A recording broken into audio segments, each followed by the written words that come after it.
Basically risking it all and taking a leap. Taking that leap, right? Okay, my angle is always that, my answer to that is always that you don't need someone to convince you. If you feel self-convicted, if you're in an environment of entrepreneurs, my suggestion to you would be first to hang around more entrepreneurs.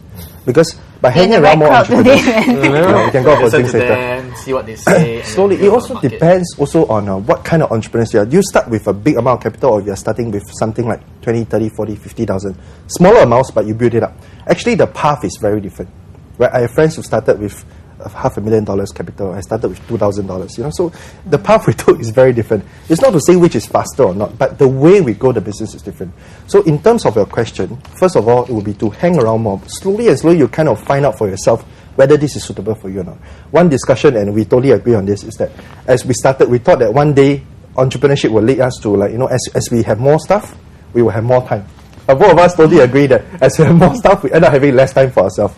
So there are all these kind of misconceptions. So only by hanging around with entrepreneurs, and you will start to find out more for yourself, and then you decide when is the right time. I will teach all my friends right now for you.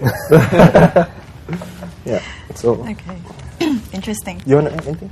I think it's a bit different in the sense of who he mixes with and who I mix with. In the sense that a lot of entrepreneurs I meet, and eventually the successful ones who've gone through the hardship to get to where they are, they show a lot of passion in what they want to do.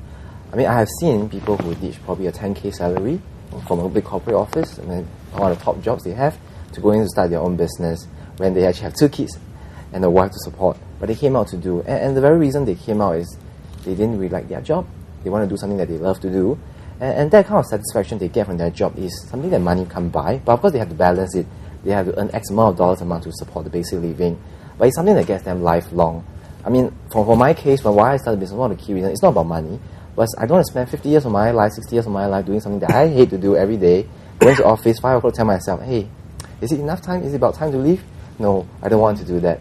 And a lot of those successful ones, like I said, when I meet them, I realize they have gone through the same path, that they want to do something that they love to do. Every morning they wake up, they feel passionate, they don't feel lethargic. Oh, I'm going to work. Yeah. So I think that's one common thing that I've seen of those entrepreneurs. Yeah. Dwayne, what about for yourself? Would you be willing to get out of your luxurious comfort zone to, start a new business at the request of your girlfriend, of course? Right. I will. You will? Okay. Yeah, because I mean, business is all about risk also, right? You cannot just sit back and you can't just wait for opportunity to come to you. Sometimes you have to go out there to find opportunity.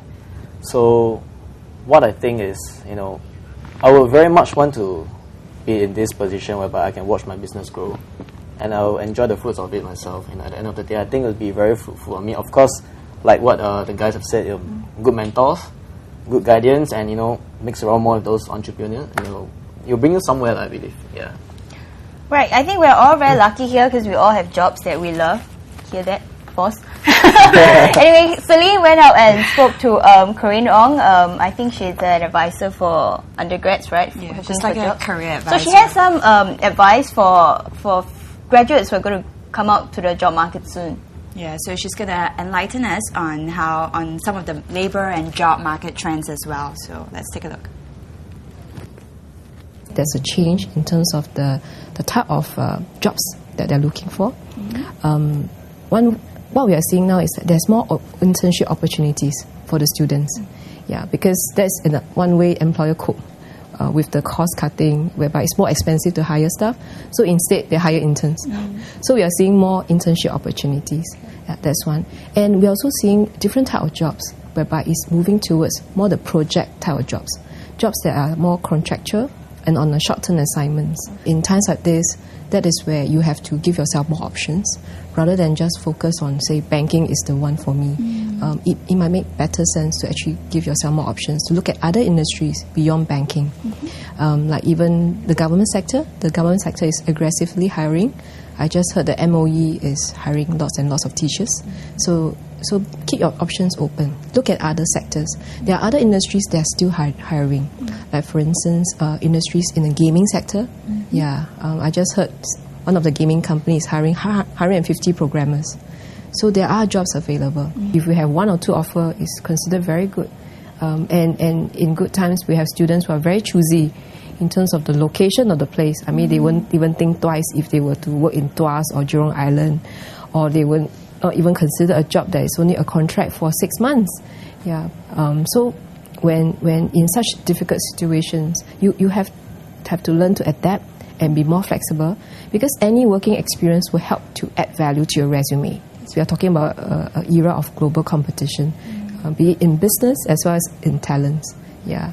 And that's where it's important to acquire overseas experience, and be it in terms of overseas exchange program, study for overseas exchange program, or in terms of overseas internships, or even be involved in a community project overseas, because that's where you get the cross-cultural exposure, the experience on how to handle businesses or deal with people across the culture, which are important attributes that employers are actually looking now to hire talents, especially for global organizations.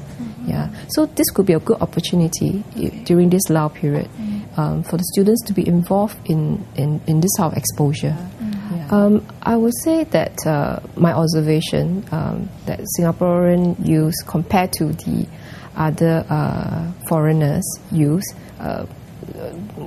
they tend to be more complacent, and it could be because they are quite sheltered from the past crisis, and they feel that they can actually rely on the parents, if they couldn't find a job, and they could just bump around, without worrying about their leaving.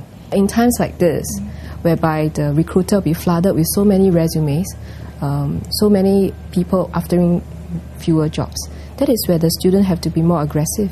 They have to learn to be more proactive, pick up the phone and call the employer to find out, the status and whether, to engage the employer further to see whether they have a chance to work for the company.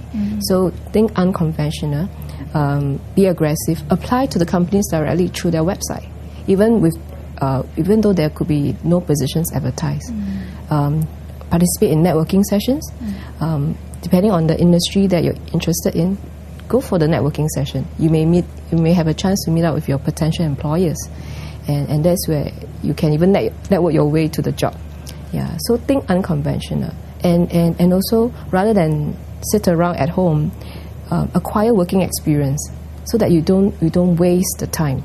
Yeah, so you might want to even look at doing part-time job in the company that you're actually very interested in, and in a way that also gives you a chance to be closer to the employer. And if you prove yourself, who knows, when times are better, they might even hire you because you have worked in a company before. Well, just now Ms. Ong mentioned that, she thinks that Singaporean youth are very complacent, because, well, I graduate, so what? I cannot find a job, never mind, I stay at home, Most hang of out them with my seem parents. to still harbor that mentality that, they can always afford to job hop anyway. So do you guys agree with that? Is that a fair evaluation of our youth today? Maybe Ken, since you're still in school. Don't talk about what you're good at, what you're doing. Talk about your friends. What you see around you. Obviously you're very accomplished already. Also, I'm serious. I think there's always both sides of the coin. You have youths that are complacent and youths that are not. But in general, if you compare across countries, I think Singapore, we are generally quite fortunate. So in that sense, that may have bred a certain amount of complacency over the last few years. Yeah. So true to a certain extent, but it depends on who you compare against. If you compare against countries that are generally more hungry, like for instance, I have good friends in China, and they are also in university, and they are very competitive, So we are not as hungry as them. But Singaporeans are kiasu. Kiasu, but to a certain extent, kiasu lah, It doesn't go. It does not. Kiasu does not equal to hungry. Kiasu is is a fear of losing, right? So it's not a fear of not having a job. Yeah, I think so. Alright, so that's pretty much like all the time we have. Yeah, unfortunately. So, thanks very much on your entrepreneur tips. Thanks very much on showing us what a birthday should be like. And thank you, Jeff, for giving us insights into the banking industry and how it's doing. Okay, that's it See you for guys tonight. Alright, good night.